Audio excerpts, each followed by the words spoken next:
Return to our main story now, and the G7 summit begins tomorrow. It's taking place in Cornwall, of course.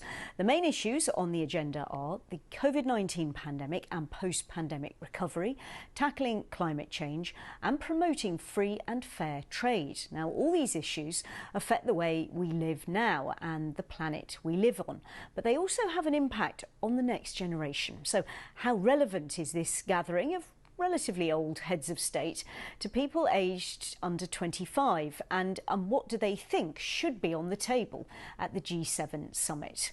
Evie Aspinall is the head UK delegate for Y7, which brings together young leaders from the world's 7 largest economies to formulate policy recommendations on behalf of young people.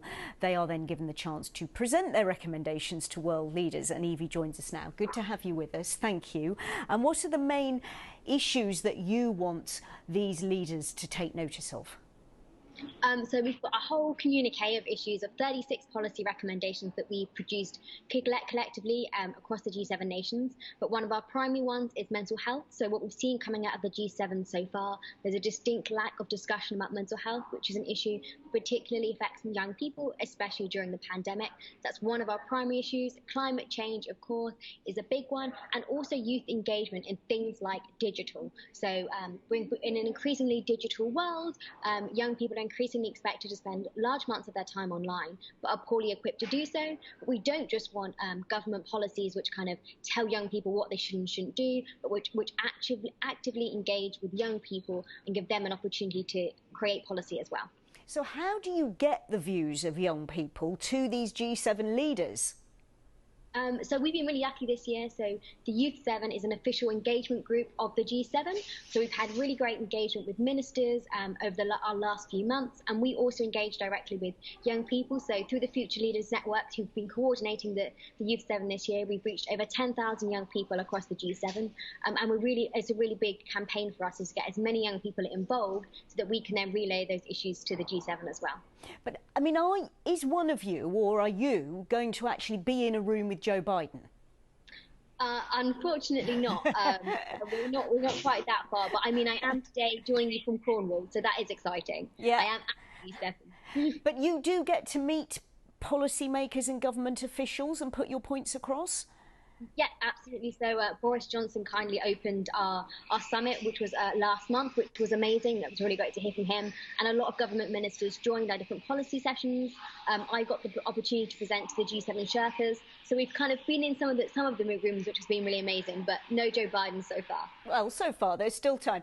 How confident are you that you will be, I suppose, not so much listened to, but that they will actually act on what they hear?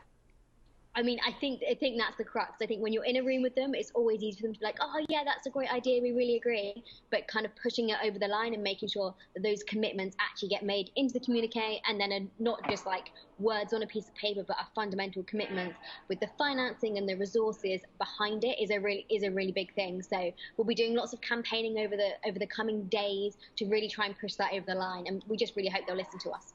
And how do you keep the pressure up once the spotlight moves away from this particular summit? I think it's kind of, so the really great thing is that we've got a really clear set of policies. So we've got 36 policies from the Youth 7, and we're going to be creating post-summit initiatives as our delegations. So over the next year, we'll be campaigning on those specific policies, creating kind of big campaigns around those to try and keep the momentum going ahead of the next G7 and the next set of delegates as well. Just very briefly, Evie, in case people have been inspired listening to you, if they want to become members of the Y7, how do they do it?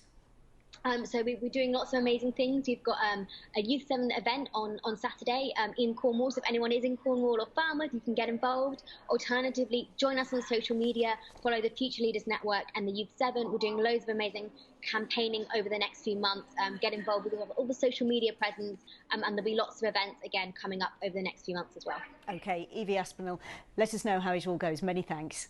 Will do. Thank you. Now,